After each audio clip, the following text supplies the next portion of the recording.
relations to the services that I provide, of course, I would be partial.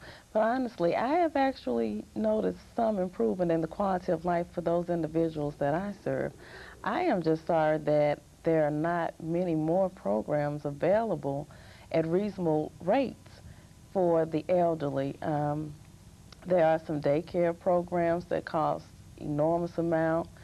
The elderly population of people we're looking at with limited incomes, what appears in one lump sum as nice can very easily be wiped out with an illness.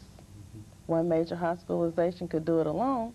But I think that there should be more services available, primarily one such like my Jerry Day Treatment Program, which a lot of people would think that it was daycare. But these are individuals that are able to benefit from therapy, that it helps them have a better quality of life outside the rims of those walls they come into every day. And those type of things do make a difference.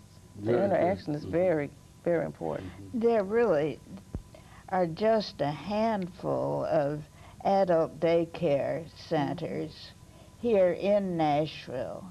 I get a lot of calls from families wanting to know where there is one. And outside of the private for-profit agencies, there are maybe 5 or 6.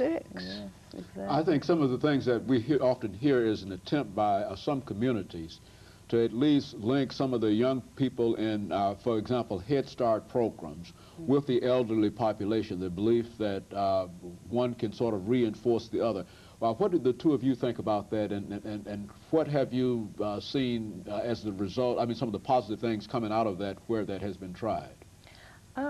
That's a good mix in terms of population, children and geriatrics. One and the same, when you look at it very simply, children, in terms of fine motor skills, have very limited. Once we start to get very much up in the age ourselves, our fine motor skills start to disappear. You think on the terms of, I was speaking with a lady at a reception that was quite embarrassed. She was a quite elderly lady because she was unable to carry, it was a stand-up reception, unable to carry her plate because of fear of dropping it. She sometimes has a nervous twitch. Well, you look in relationship, the same problem that a child would experience. But I watched that same lady talk a child through managing to hold his own plate and cup without dropping it, and I, in return, just shared the same thing with her. But she done a beautiful job with that child, who was about 4 years old, but felt that she was unable to accomplish that task herself. But now the two populations together do well. I think it helps the children to have a sense of respect for the elderly, to better understand them, to know that some of the limitations they feel they have, they don't have, that they are still young in mind and heart as well. And that interaction allows them to see them in a different light. Very good. Ms. Brandon, what program would you refer people to who might be interested in becoming involved in such an activity, either as volunteer, aged volunteer persons who'd like to perhaps work at daycare centers or whatnot? What are some of the things that we do in Metro? Well, I'd refer them immediately to senior citizens because of their RSVP program, the foster grandparents. They can do a great deal of good. Both the Red Cross and the Girl Scouts used to have programs such as that, and it's a sorry commentary. They had to drop them because parents of the youngsters were afraid to let them go calling, even on disabled elderly. They felt it wasn't safe. And so you think that there is a need for people who might have some innovative ideas in terms of trying to bring these two populations together, that there not only might we be able to get the two populations together, but to allow our elderly population to become involved in volunteer kinds of services. Is that? Yes. They're always looking, the agencies I work with mostly are always looking for volunteers. I think there's a need for it, but I don't think it's Nashville's greatest need. Well, what would you consider to be Nashville's greatest need? Transportation. Deal with the aged population. Transportation for the elderly.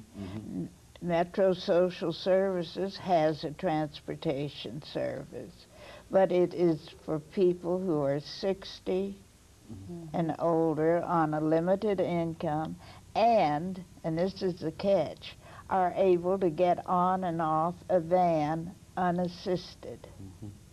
And we have special transportation, which is a service of Metro Transportation Authority, but I've been told that they now have a terrific waiting list. Always have. And it has gotten very bad. Well, of course, and I think you agreed with that, Ms. Askew. What do you see as some of the transportation problems, along with what Ms. Brandon has already given us? In relationships to those two different services, the exact same things. The special transportation, I feel probably originally was developed because the elderly do have special transportation needs. An elderly person trying to get on to some of these vans that we have designed unassisted is virtually impossible. They will need at least assistance stepping up on the van. Perhaps they're not able to step as high as the steps are, so there will need to be some type of maybe electronic lift or something that could help assist that person.